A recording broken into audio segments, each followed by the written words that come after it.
Je viens de quitter l'auberge. Aujourd'hui, c'est simple. C'est la traversée du mont Mousseloc, 14 km. Montée d'environ 1000 quelque chose mètres. Vous regarderez à la fin. Descente un petit peu moins. Ça devrait être une courte journée. Mais ce que j'espère surtout, c'est qu'au moins j'aille du beau temps en haut. Je suis pas pressé. Puis ça va être un hero rendu de l'autre côté si je finis plus tôt. Je vous dis donc, on se voit sur la piste. Là, je suis sur la route entre l'auberge et le début de la piste. Première étape, traversée du ruisseau.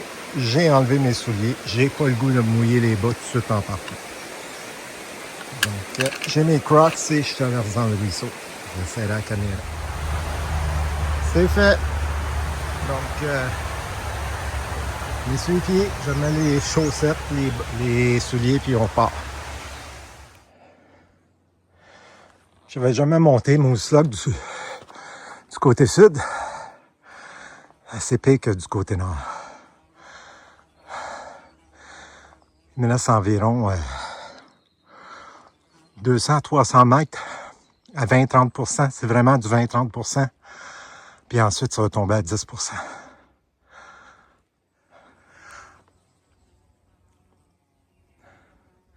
En passant, j'ai une question pour mes deux chères tantes du Nouveau-Brunswick.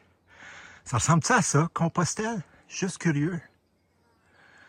Vous me répondrez dans les commentaires. Je suis sur la crête de Mousseloc Mountain. Pas encore au sommet, mais c'est ce que le sentier sur la crête.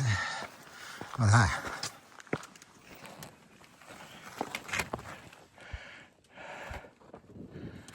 Et voilà. Je suis assis à côté du sommet. Je me suis ouvert une canette de cidre. Je me rends compte que quand j'ai parlé des catégories de randonneurs, il y avait les sportifs, puis j'avais les contemplatifs. La gang de push là, que vous avez vu une couple de fois, là, je me suis dit, ils vont arrêter en haut, ils vont luncher, même s'il y a du brouillard, il fait 25 Celsius, ils vont être bien. Ben non, ils ont passé ça comme une balle. Je sais pas, en tout cas, moi je suis à un autre niveau. Regardez le soleil qui sort, là. Wow! Wow! Ouais. Je pense qu'il faut que j'en profite chaque jour, chaque moment. J'ai ma canette de cidre. J'ai été hier dans un délit. Je me suis fait un sandwich qui est ici, qui est écrasé, bien entendu. Puis, oups, ma canette a failli tomber. Puis je vais manger ça tranquillement, puis je vais redescendre. J'ai 4-5 heures pour descendre. Pourquoi je m'énerverais, là? Je vous revois plus tard en descendant, il y a des chutes. Petite vue ici des Kinsmans que je vais monter demain.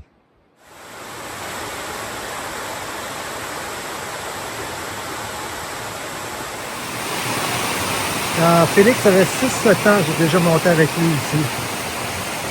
Félix, c'est mon fils.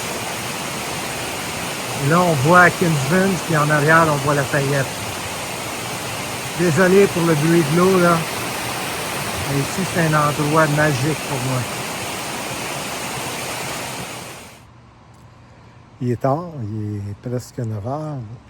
Je suis devant l'auberge que vous voyez derrière moi. C'est une très belle auberge.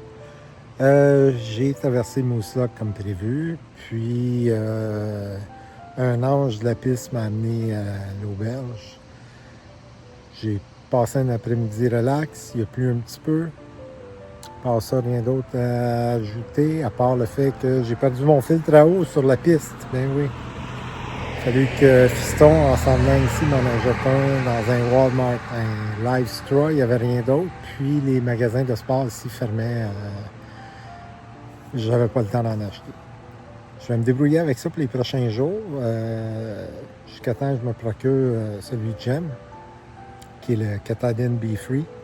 Je vous revois donc sur la piste demain. Demain, je fais les Kinsmans. J'espère qu'il va faire plus beau. J'ai quand même eu des belles vues, là, comme vous avez vu dans certaines des photos et des vidéos. Je Je vous dis donc bonne nuit, puis à demain. En passant, Fiston est sur le balcon. Là. Vous le voyez peut-être là. Il est en train de manger sa sandwich à la crème glacée. Bonne nuit.